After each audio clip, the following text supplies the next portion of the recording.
Zombies are real. No, you're crazy. No, seriously, I have evidence. This is real, everybody. Give me 10 minutes and then you can go look it up. But now I am going to use that to show you how important it is to prevent the spread of infectious diseases. Are you ready? In 2013, the emergency alert system went off in Montana. Television viewers received this warning.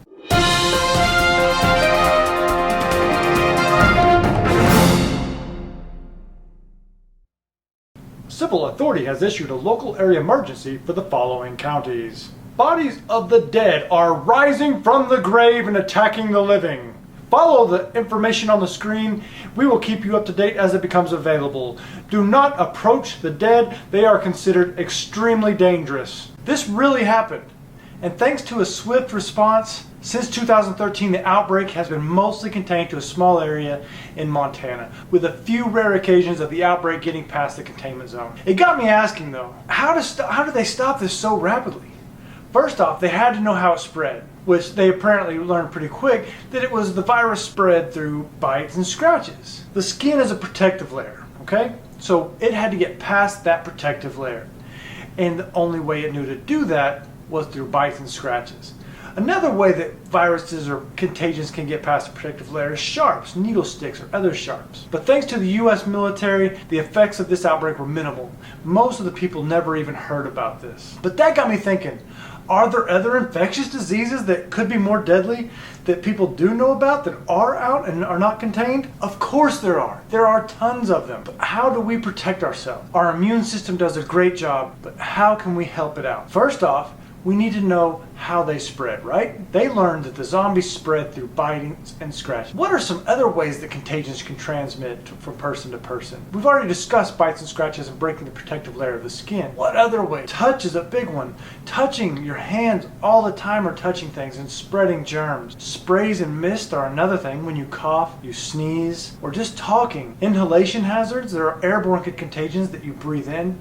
Even insects can transmit a disease. That brings me to an interesting fact. According to The Independent, which is a news source in the United Kingdom, what is the most dangerous creature on Earth? Humans? Snakes? Cats? Mosquitoes? Maybe sharks? The next time you're worried about going into the water, maybe you should realize that on average, sharks only kill about 6 people every year. Humans are responsible for 580,000 human deaths per year. Oh, and those tiny little blood-sucking mosquitoes, you know, the ones that'll suck your blood and carry viruses, they kill about 830,000. Yes, the tiny little mosquitoes are the most dangerous creature on Earth, taking more lives. So maybe you'll feel safer in the water with the sharks than on the beach. But anyway, let's get back on track. So we've already covered some of the ways that infectious diseases spread, but now let's cover some of the ways that we can protect ourselves from that spread. One of the most important things you can do is washing your hands.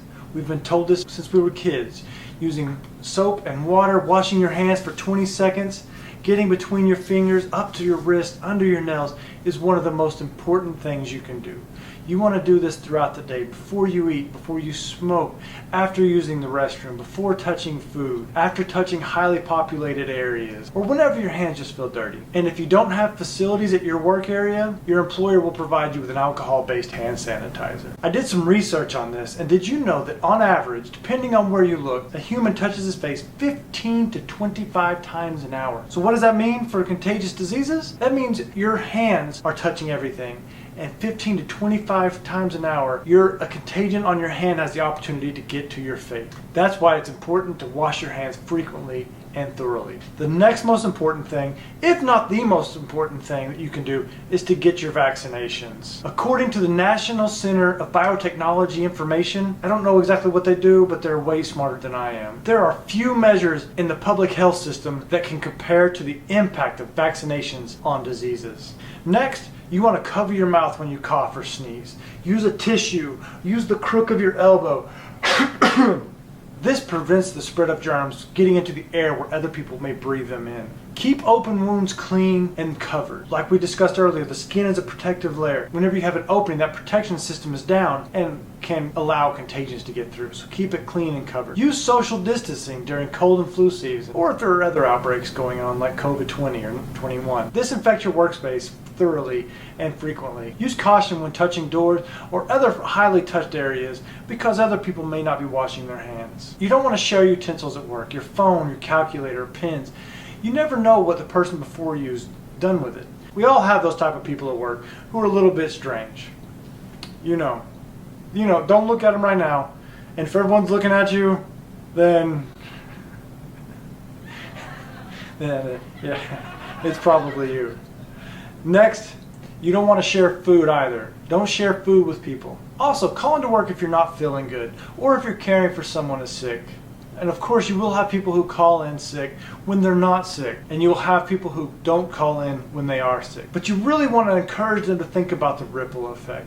If people are calling in all the time, like I can't come to work, I don't feel good. Sooner or later, your employer may be forced to can't change the policy on calling in. And then you may be having to come into work when you actually are sick. Also, when you choose to come into work when you're sick, think about the ripple effect of that as well. Yeah, you may make things easier that day, but what if you spread this contagion onto 4 other people at work? And now we've got 5 people who are sick, and that could really slow down progress at work.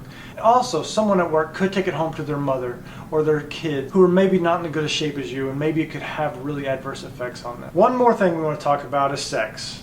Does anybody want to talk about sex here? Okay. Practice safe sex. We all have heard about STDs and how they can be easily transmitted from one person to the next. But also, did you know that people who practice safe sex at work are very likely to have less sex after that? It's simply because they become unemployed. So it's always best to practice abstinence at work. Everyone will appreciate that, I promise. Nobody wants to know that anything that was like that was happening in the work area. Okay, so if you do go out on Thursday night, here it is, Thirsty Thursday, and you stay out a little late, and you have a few drinks, a few more drinks, and it turns into a few more drinks, and then all of a sudden you're getting home way later than you expected, and you decide, you wake up next morning, is this when you call into work because you're sick? Hey Mike, I don't really feel good today. I think I don't want to, pass on whatever I've got to people at work, so I think I'm just not going to make it in today, okay? Sorry, man. I'm sorry to hear that, but Toby from Human Resources told me that he saw you out last night and that you seemed like you were just fine then, maybe a little bit too fine. Yeah, I'm gonna go ahead and get ready. I'm gonna come in. I'll be there here shortly. Thank you. I'm pretty sure, I am really sure that hangovers aren't contagious. Maybe there's a lot of alcohol left in your breath, but they're not contagious. So those are the times you need to come to work. But what symptoms actually warrant a call into work? You have to remember that you know your body better than anyone else. And when you start feeling these symptoms and that are not normal for you maybe this time of year, that is when you start looking at. But what symptoms are we talking about? If you have a fever, if you have diarrhea, if you have fatigue or muscle soreness and you didn't do any kind of strenuous activity and it's not normal for you to feel this way. If you're coughing, got a sore throat and you don't have allergies this time of year and it's not normal for you. Or if you're vomiting and you're not hungover. Those are times you may want to call in your supervisor and say, hey, I want to give you a heads up. I'm really not feeling very well. I can help out. I can take phone calls. I can do my part, but I don't think I should come in and spread it. And let them know as soon as possible so that they can maybe fill that area. Okay, for the majority of people, these are greatly going to reduce the risk of spreading or catching a contagion. But let's take a closer look at the people in your office or in the healthcare industry that are forced to be closer to the contagion. The ones that we go to when we have this sickness. How do they respond? Let's start off with those who do first aid. Let's say you're the person who they come to when they have first aid. How do you protect you? Well, we know that if you're going to do first aid, you only do first aid to the level you have been trained. So if you are performing first aid, you have been trained and you have learned about universal precautions. So what are universal precautions? Universal precautions is where you treat blood or other bodily fluids as if it were known to have a contagious material. You knew that it had HPV, HIV, the Ebola virus, some sort of contagion. And so you make sure to take protective measures. What kind of protective measures? You'll go to the first aid kit or the bloodborne pathogens kit, and you'll get the proper PPE depending on the injury, right? Now let's go into a little more about the healthcare professionals use. They use standard precautions rather than universal precautions. What's the difference? Standard precautions when you take protective measures during all interactions with your patients. Go into the appendix and see what standard precautions are. Okay, just a second ago we briefly touched on PPE, right? So what is PPE? That is personal protective equipment. It is something that you put on that puts a barrier between you and a hazard. It is like a gate between the mailman and the dog. It doesn't remove the hazard, it just simply puts a barrier between you and the hazard. But PPE only works if it's worn right and the PPE is in good condition. So make sure you are trained to wear the PPE you are provided. The HSCU has a really good training on PPE that you can use for more information. But for now, let's briefly discuss some of the PPE that will be used in most healthcare settings. And the HSCU has a good risk assessment training if you want more information on the proper way to do a risk assessment. But your employer has performed a risk assessment using engineering controls and administrative controls to try to remove the hazard from the person. But whenever they could not do that, use PPE to help place a barrier between you and the hazard. So some of the common types of PPE used in the healthcare setting are gloves. You're going to have latex, vinyl, and nitrile gloves. Those are used to cover your hands and place a barrier between you and anything you touch. But it's important to know that the outside of the gloves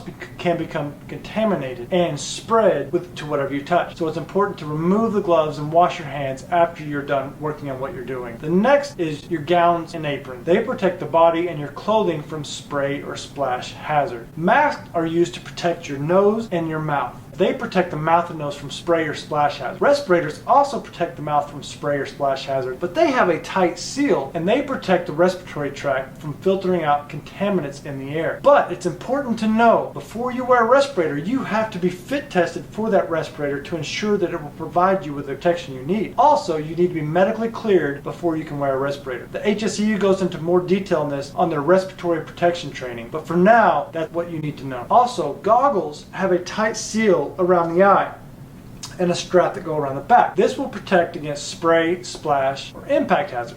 Safety glasses don't have a seal, so those really just protect against impact hazards. Face shield covers the whole face.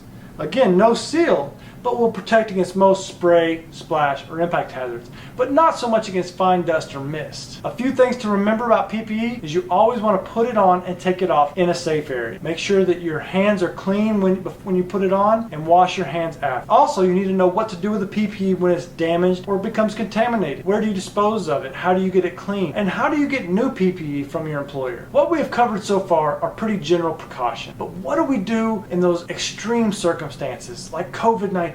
What kind of extra measures can we take? This is when healthcare workers will move from standard precautions to transmission-based precautions. What are transmission-based precautions? Again, these are in your appendix if you want more detail, but for now there are 3 types of extra precautions that will be used for transmission-based depending upon the way the contagion is transmitted. Contact precautions are used when there is an increased contact contamination risk. Droplet precautions are used when transmission can come from droplets coming from coughing, sneezing, or even talking. And airborne precautions are used for airborne contaminants, like tuberculosis that comes in the air and can be breathed in. The best thing you and your employer can do is have a preparedness and response plan in place before something like this happens. What will this plan look like? It will vary depending on the nature of your business. Generally, you want to start off doing a risk assessment and identifying those employees who are at higher risk. The ones who are traveling around, interacting at close proximity with numerous people. Those people are going to be your more higher risk. Your lower risk are going to be people who are working in solitude, working from home. Maybe they work in an office and have their own office and there's only 2 people in the office. But you want to look at the ones with higher risks and focus on them first. And what is your first step going to be? You want to try to control the hazard. Again, this will depend upon the hazard. Is it like the transmission? Is it a contact, droplet, airborne? What kind of hazard it is? But you want to try and control that first with engineering controls. This is setting up sneeze guards, using the drive-through, using high efficiency air filters to help clean the contaminants from the air. And then you want to move into administrative control. This would be like working from home, canceling non-essential travel, training your employees on the hazard.